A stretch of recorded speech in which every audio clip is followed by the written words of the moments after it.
All drills and exercises in this videotape are designed to develop fundamental skills. It is extremely important as an athlete or coach that you execute them with proper technique in order to avoid possible injury. To reduce the risk of possible injury, consult your doctor before beginning this exercise or skill development program. The producers, participants, and distributors of this program disclaim any liabilities or loss in connection with the information presented in this tape.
This tape is copy protect encoded. Attempts to duplicate will damage this tape and may damage the heads on your VCR. Copy protect may cause the picture on your television to roll. To correct, adjust the tracking on your VCR. The FBI enforces criminal copyright infringement laws.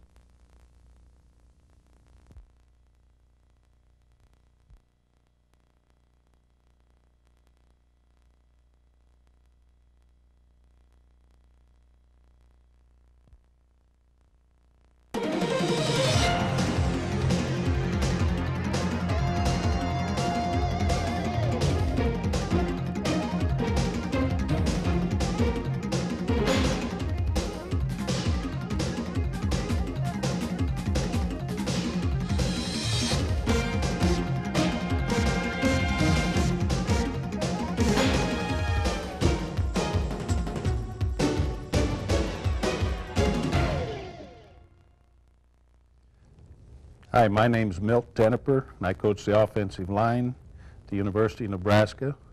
Just have completed the 22nd year in that capacity. And what I want to talk to you about today is fundamentals of offensive line play.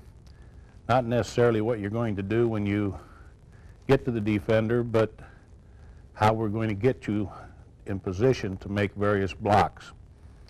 The material that I am going to cover is very basic, but it's very basic to our players every day. We do not ever bypass doing fundamental footwork and things that are essential in getting offensive linemen where they have to get. And that's the thing that I'm going to cover today. We have a philosophy here at Nebraska that we strive for perfection.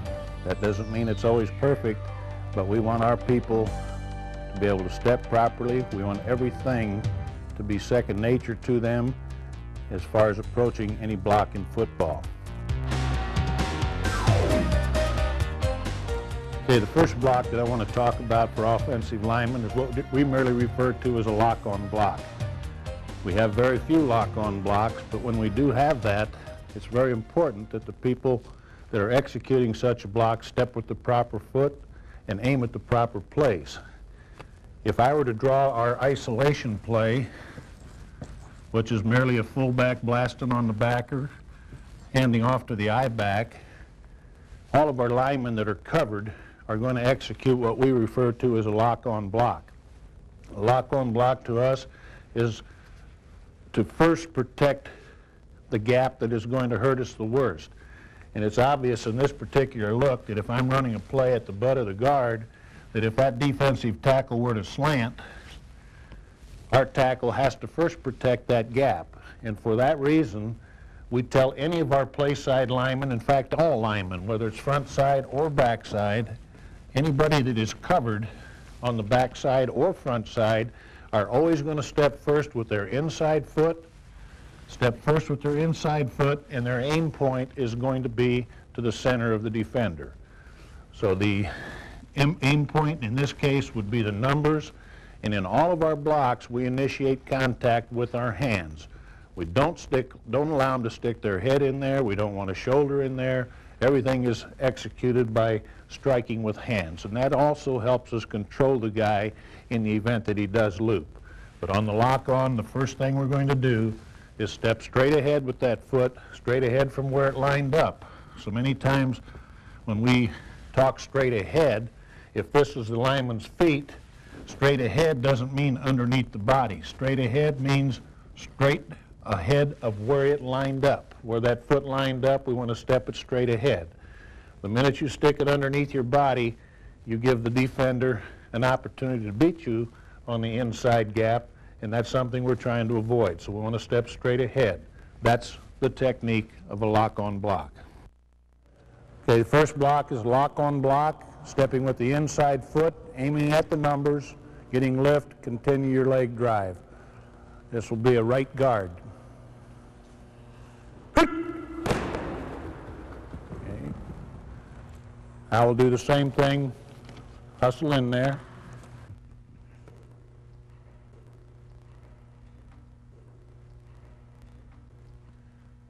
Okay, down the hut, we'll do the same thing. This is a left guard. He should step first with the right foot.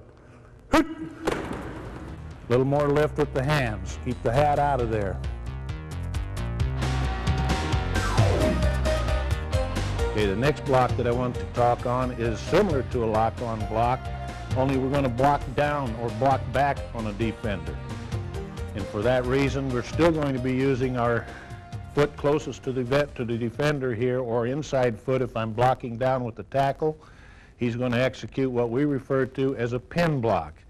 Now, if I'm talking about the tackle, now you have to coach odds in football anymore. You don't know what the defense is really going to do, but where are you trying to run the play? And so on the pin block, if I'm the play side tackle and I'm covering for a guard that might be pulling, and I'm pinning for that tackle or for that guard, if I'm pulling the guard that direction, I'm pinning down with the tackle, it's obvious that we're trying to run a play to the outside of that particular formation. For that reason, I'm going to gamble with that tackle that the only way that this defender can hurt me is to roll over the top of my block. And for that reason, I'm going to have our tackle aim high. He's going to step with his inside foot at a 45-degree angle at the hip of the defender, and he's going to aim his hat upfield, meaning in behind the defender, to not allow that defender to roll out over the top of him. If we get any kind of penetration forward on that, we're going to protect that with the center. The center is going to protect that gap. If I get any underneath penetration in the gap between the guard and center, he's going to take that away, still will allow our tackle to adjust. But my main point for the tackle is to not allow a rollout over the top, so I want my hat high. Now, if we're talking about the same block with the center, if I'm talking the center pinning for a pulling guard, now this is play specific. By play specific, I mean if we're running an inside fullback trap, again, what we're concerned about there is the defender rolling across the top of the center. So if I'm going to run a fullback trap up through this hole, and my center is covering for the pulling guard, I again want my center to prevent rollout on that particular play by aiming high, meaning hat upfield on the defender. We don't want the rollout by the defender here, so put your hat in position so that the guy cannot roll out over the top. Now, if we're running our counter sweep or counter game where we're pulling both backside guard and backside tackle, now this pin block takes on a different perspective in that the thing that is going to hurt these two people pulling is penetration now by the defensive lineman. For that reason, we're now going to tell our center on the counter play where both of those people are pulling, now you must aim shallow. In other words, aim your body underneath the defender rather than over the top of the defender. We don't want the penetration. If we get a rollout on there, we're apt to catch that guy in traffic over here that he won't get to the play because we're thinking there's a wider play on the counter trap and counter sweep. Okay, this block is a pin block that we use to run a play to the outside of it. We're still going to step with the inside foot. This is the right tackle. Anytime he pins, he's going to aim high to prevent the rollout. Okay, make contact with the hand. This is a left tackle. Should step with the right foot, aiming high. Just step to him a little bit. Okay, good aim point, good angle. Pin block by the center is play specific. In other words, depending on the play that we called, his aim point is different. If we're running an inside fullback trap off of his butt, we're going to aim high. On this one now, he should have his hat upfield, stepping at the defender with hat behind the defender. Inside fullback trap pin.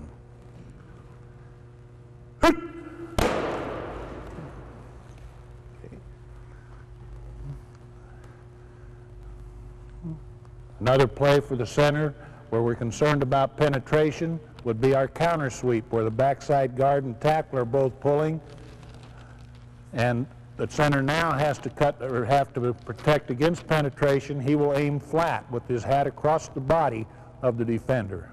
Just step forward. Okay, good job.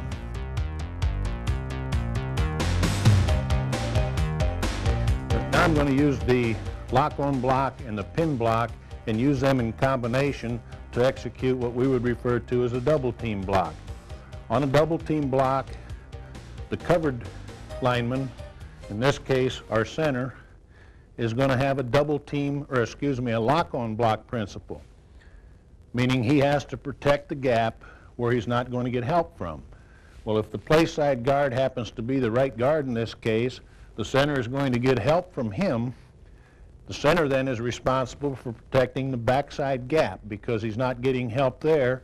So he's got a lock-on situation protecting the gap that he is responsible for solely if the defender were to slant there. So in this case, if we're going to double team from the right, our center should step straight ahead with the left foot, and on the double, just a little bit different than lock-on, we let the center aim, or the guy that is the apex of the double team, aim at the backside number of that defender rather than at the middle of him, because he is getting help from the call side. So he's going to step with the foot away from help, meaning his left foot in this case, and aim at the middle. The guard in this case that is going to help us on the double team is going to execute a pin block, similar to the one that the tackle and center did one-on-one, only this time he's getting double team help from the center. He still is going to take the 45-degree step. He still is going to aim his hat high. His body is going to be upfield side of the defender. So we want him on a course so that his hat is upfield on the defender. The contact there should be somewhere around the hip area to prevent the rollout. Some coaches teach that double team nose guard, if he's getting double team pressure, to set into the double team, to roll out over the top. That's why we want to aim hip level to don't allow that guy to set into the double team.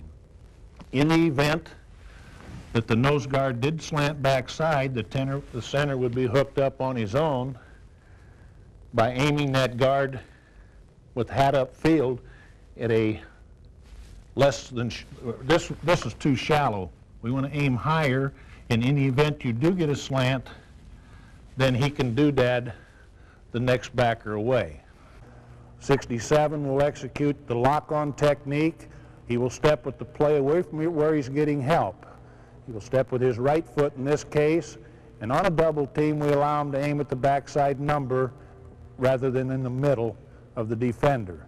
We're going to double team the nose guard as if we were running an inside trap. 75 will have a pin block, aiming hat up high, hat behind the defender. Here we go.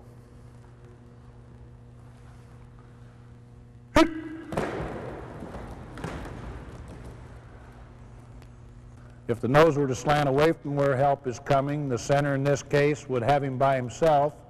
The guard would be on path with the proper step to doodad the backside linebacker.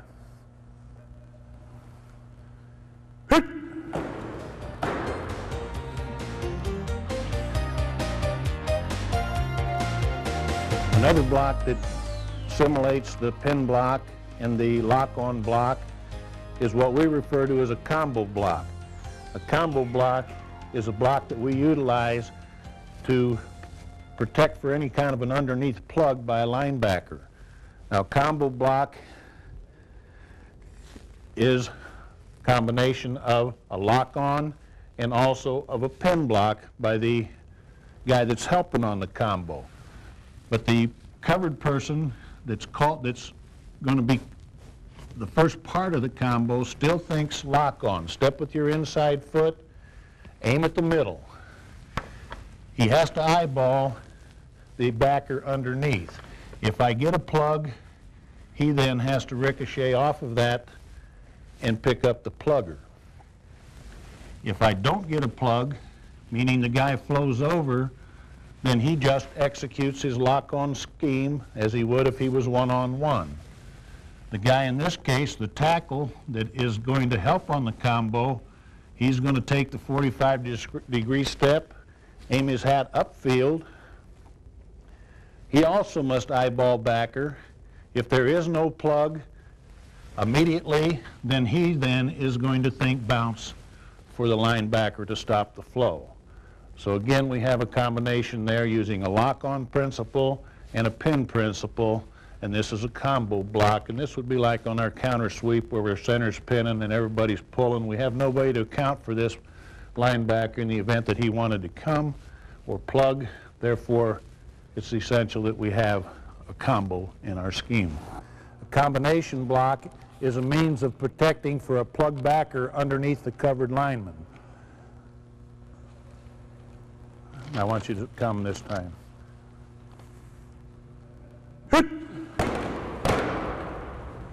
Very good. Okay, this time we will not plug the backer, and the tackle now will have to be eyeballing him. In the event that he rolls over the top, he will have to jump to seal him.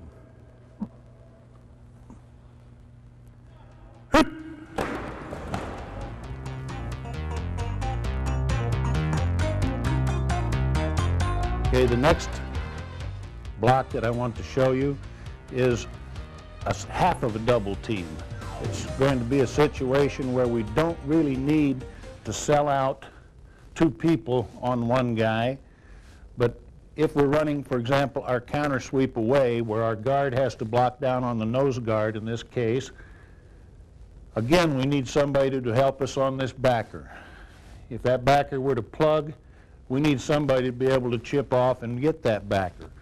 The scheme or the technique that we will use by our tackle here is what we merely refer to as a chip and seal. Our tackle is going to take a step with his outside foot, aim at the inside half of the defender, eyeballing the backer. If that backer plugs, he must come off and pick that guy. If the backer does not plug, if he flows, then our tackle is going to drive straight upfield and secure a backside linebacker. The technique of the chip, which we refer to as a chip and seal, serves the same purpose of a hard double team there, in that we have taken the penetration away from that defensive tackle. Our tight end in this case can aim high on the pin to seal that corner, and then we have an opportunity to get outside of that. But we are also utilizing with the chip and seal a method of protecting for plug. If no plug, then being able to seal the backside linebacker. Okay, now this block is half of a double team. The tackle's going to take away penetration, but he also is going to be ready to pick up a plugging linebacker. That's a means that we have to protect for underneath plug by a backer. Great.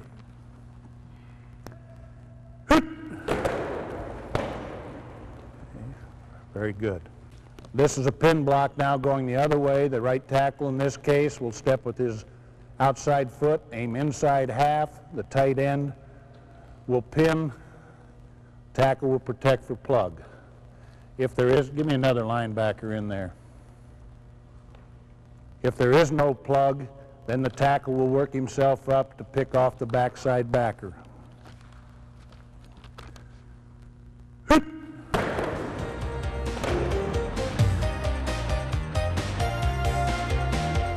An individual technique that we utilize an awful lot. In fact, every lineman in our offensive line has to be able to execute, and that's what we, just a straight pull technique. When we try to pull people, it's very important that our technique is proper.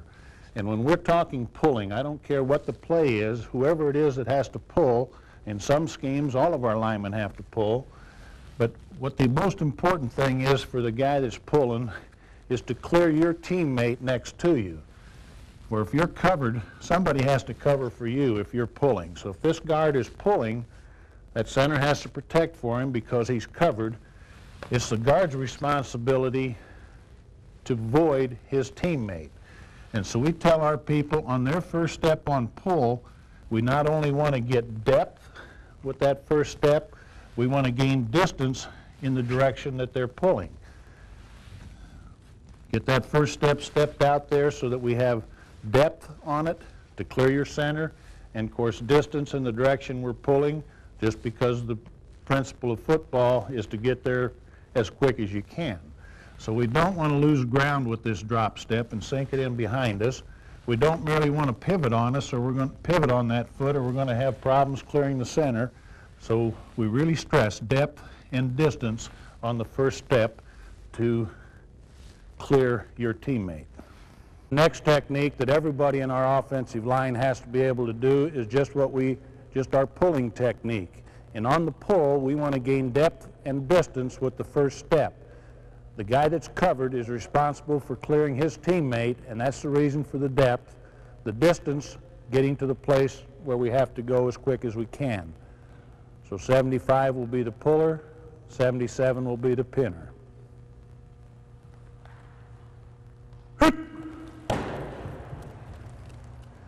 In this example, 64 will be the puller, 70 will be the pinner.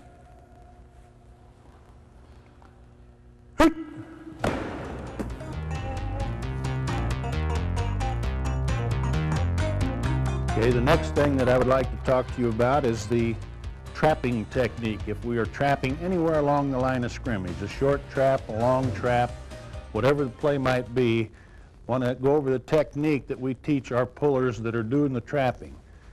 I've already talked about the depth and distance on the first step, where we're gaining to the direction that we're pulling and getting depth off the line of scrimmage. If I am trapping, it tells us right now, and our linemen are all keyed into this.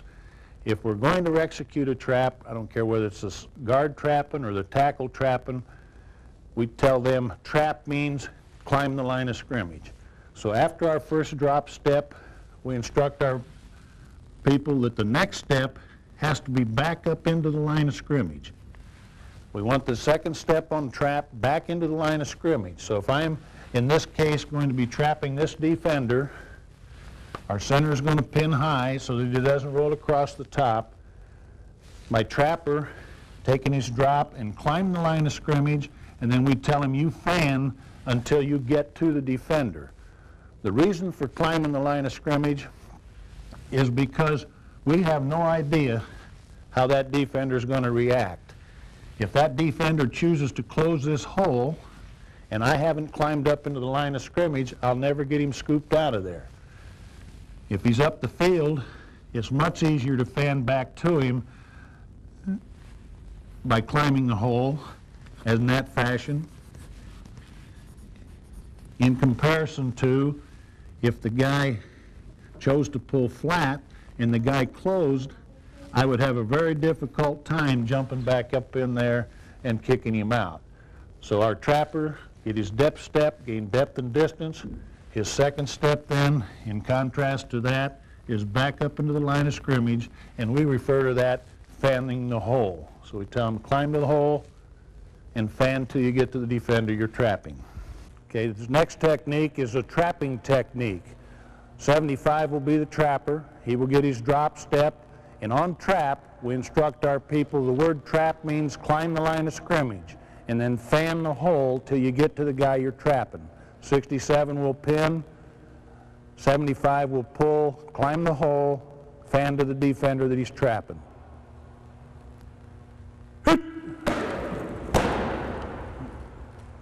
Okay, now this is another example of trap, off-tackle trap. This is will be a right tackle and a right guard. 70 will pin, 64 will drop, climb the hole, fan, trap.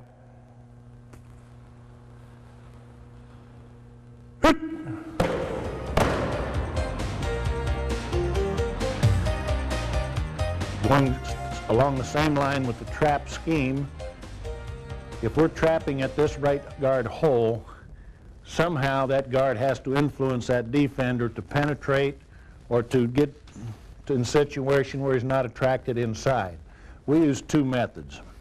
The two methods we use is what we refer to as a quick draw, where he'll just run a quick pass drop technique, try to influence the guy upfield, and then he would release on outside of that guy, and then our trapper hopefully can climb the hole and kick him out. But we're trying to invite a rush, or trying to influence the guy upfield, and we refer to that as a quick draw technique. Another technique that we use to influence, again depending on the alignment of that defender that's to be trapped. If he's an outside shade technique on the guy that's on the line of scrimmage that he's covering, we will also give this defender or our offensive guard a head bob technique, where he actually takes a quick jab step and throws his head to the call, then comes back underneath for the linebacker. Again, the purpose of the head bob is to try to influence some type of outward movement by that defender, which makes the block by the trapper easier to execute. So that's another means of influencing on trap. In the trapping game, we use two different methods to influence the man that we're going to trap. 75 in this case has a defender head up. That's the guy we want to trap. We don't feel he can release underneath him without him closing, so we're going to execute a quick draw technique where he will show pass, release outside that, we'll quick draw with 75, pin with 67, and trap with 64.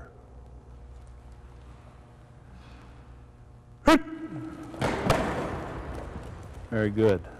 Another type of influence that we use on trap will be what we refer to as a head bob. 64 is the trap side guard. He will use the head bob technique. 67 will pin, 75 will trap.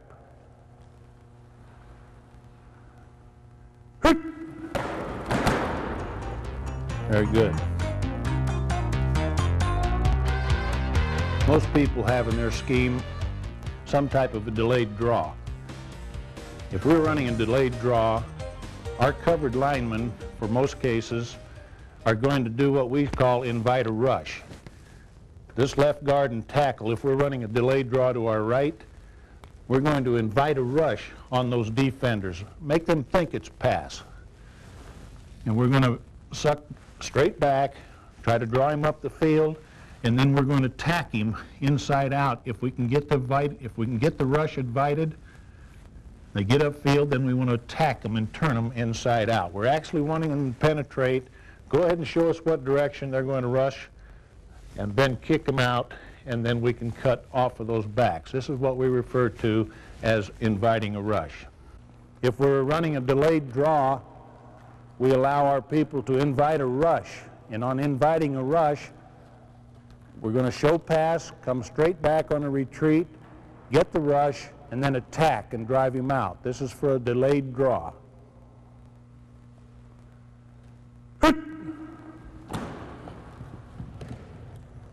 This is the center. Again, invite the rush. Nose is offset to the back side of the draw. Invite the rush, then attack.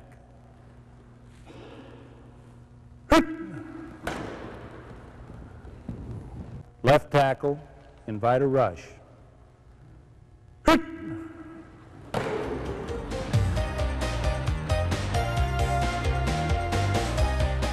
I'd like to now go into detail on some actual scheme thinking that we do at Nebraska and have been very successful with over the years. Most people refer to the first thing that I'm going to talk about is the inside zone scheme. We talk zone blocking so many times we don't know what zone blocking really is, but if we're running an inside zone play, I'm going to explain just briefly how we would execute the inside zone. Now, we run 4 different plays from tackle to tackle that utilize this scheme. The good thing about the scheme is that your linemen don't have to know a rule. All they have to know is at the snap of the ball, are they covered or are they uncovered? If they're covered, we tell them to execute a stretch base. Well, a stretch base is a one-on-one block, but it's different than a lock-on block in that, in this example, the tackle here, for example, is covered. We want to run a play that we can run to this side of the line of scrimmage and somehow try to influence this defensive lineman to stretch himself or to move without us actually blocking him. That's what we refer to as the stretch base. So if I'm executing a stretch base here, I actually want my tackle in this case to take a lateral step to the call, assuming the call starts out here. Take a lateral stretch to a call. What you're trying to do is invite movement by that defender by making that lateral stretch. My second step off of this is going to be aimed right at the cylinder. Suppose the defender slid to that point. My second step then is going to be right in the middle of his cylinder. The middle of his cylinder might be in the numbers, it might be the rib cage, just depending how far he stretched. But that is what we refer to as a stretch base. The tackle, in this case, would execute a stretch base. The center, in this case, would execute a stretch base, where he's trying to step laterally, invite a rush, make the contact with his hands in the middle of the defender. So his second step will be in the middle.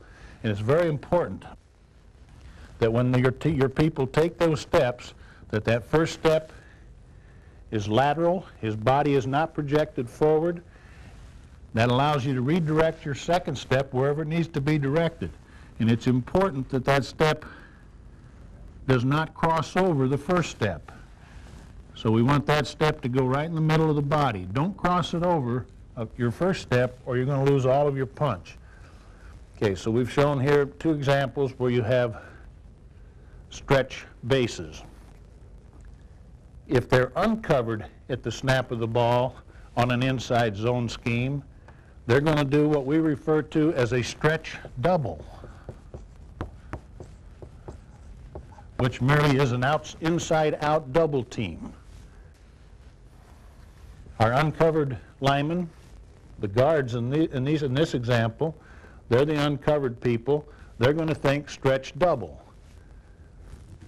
Their first step is, we refer to it as a stretch, but we want to go back to our thinking on double team. We want to step at a 45-degree angle.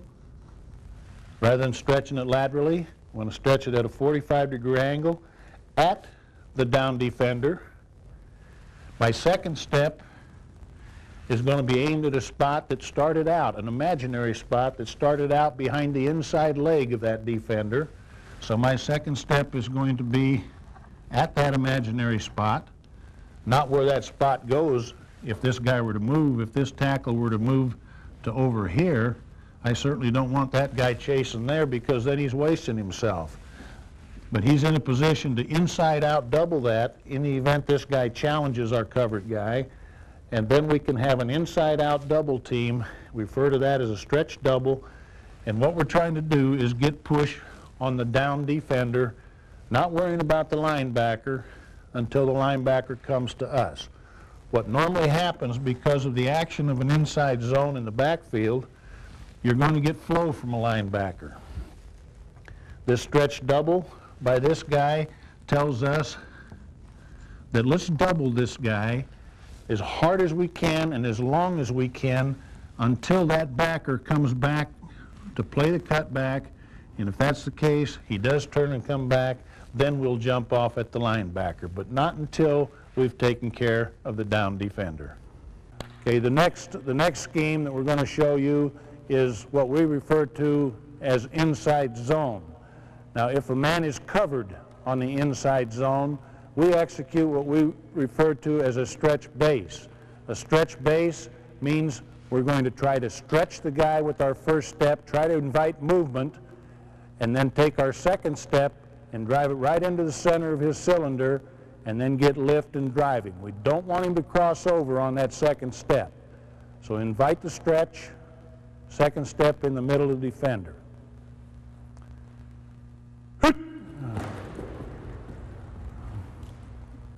Another example of a stretch base, this is a right guard running inside zone. He's covered, execute a stretch base.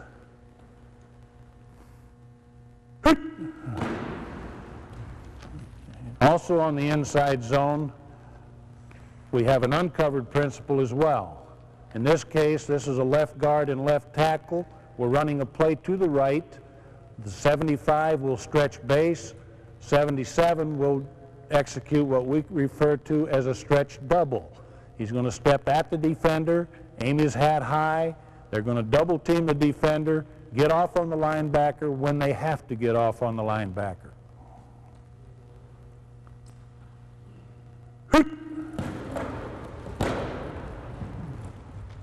This is a stretch base, stretch double. Going the other way, the play will start to the left. We will double that nose, cover number 67 there. 67 will stretch base, 64 will stretch double, get off on the backer when he has to get off.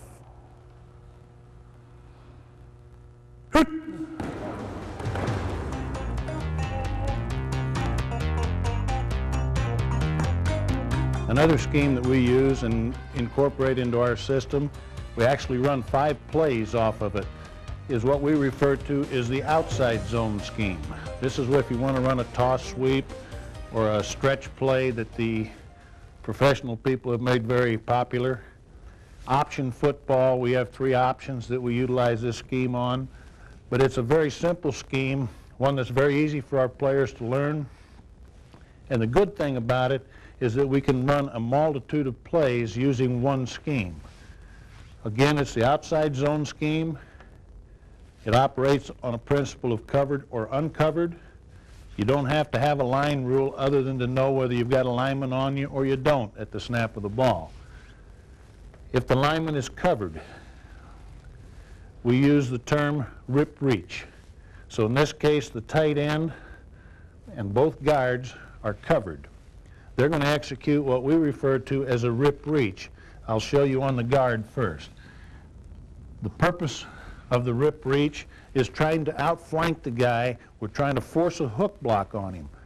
So that first step of the guard is very similar to what we did on the stretch or the stretch base block, but we want to really try to outflank the defender on that first step. We don't want that person there to beat us to the outside. So we're going to really stretch hard. Now on this particular play, we go ahead and tell him on your second step to go ahead and cross over. Take your lateral step, cross over with your second step, so that actually your second step is going to be beyond your first step. Those first 2 steps should get you in a position that you outflank the guy. The rip part of it comes in by the next maneuver. We tell our covered lineman now, the rip technique is to actually use the same rip that you would if you were ripping to rush a passer. We tell him, take your inside arm, rip it through his outside armpit,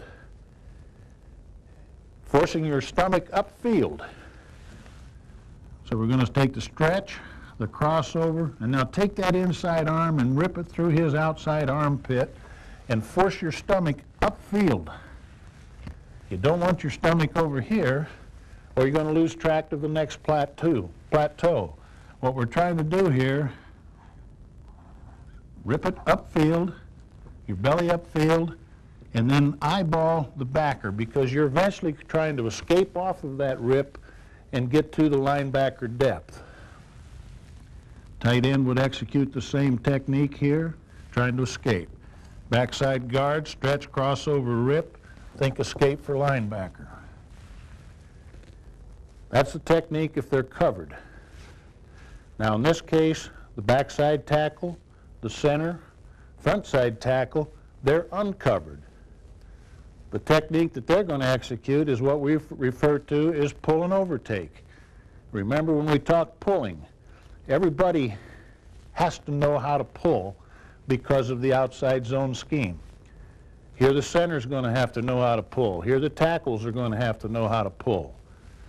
So in all cases, their first step is going to gain depth and distance in the direction of the play. Get depth off the ball and distance with that first step. They're thinking pull and overtake the down lineman covering our teammate to the call. Before I can overtake this down lineman, I must first get my hat to the call side. I must be ahead of him before I can approach a takeover. If I'm pulling and try to jump up in there too soon and my hat is still behind that defender, I'll never get him overtaken. So it's really important that when we pull just as hard as we can pull and as far as we have to go to outflank those down defenders. So the center and backside tackle and the front side tackle are all going to pull and try to overtake the guys covering our teammate. So if we take rip, reach, and escape for backer here, pull and overtake in all these cases, rip and escape, pull and overtake, we have a means then of getting those two on those two and allowing us to get a play outside. One thing I caution you, if you are executing the outside zone scheme, the split of your linemen can't be more than a foot. If you get them out 2 feet, 3 feet, they'll never be able to execute the pull and overtake. So it's important that the split is 1 foot, no more, and that they're pulling hard and flat as far as they have to go. In some cases, this guy may not ever get unhooked when he's rip reaching. That tackle should just keep pulling. He may have to come all the way around and take the linebacker. But it's just something where you're feeling and you're reading all the way. Another scheme in our system is what we refer to as the outside zone. On the outside zone, we're trying to force the ball outside. Our linemen that are covered by a defender, we want to try to outflank him on our first 2 steps. We want to get a hard stretch. On this one, we allow them to cross over on their second step, and then we're going to rip our inside arm through his outside armpit, pointing our tummies upfield and lie balling for the backer. This is a left tackle. Okay. This is a rip reach going to our right. This is a right guard. We're going to try to get the play to his outside. He's going to stretch hard to the call, crossover, rip his inside arm through the defender's outside armpit.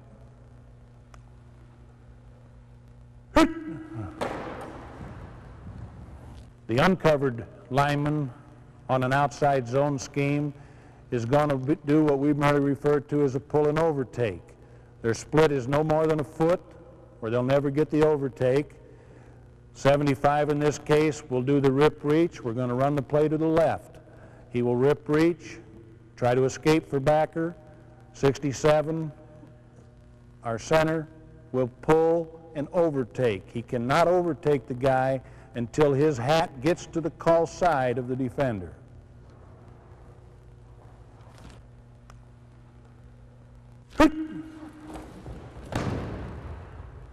This example now is a rip reach, pull and overtake going to our right. This is our left guard and left tackle in this particular example. The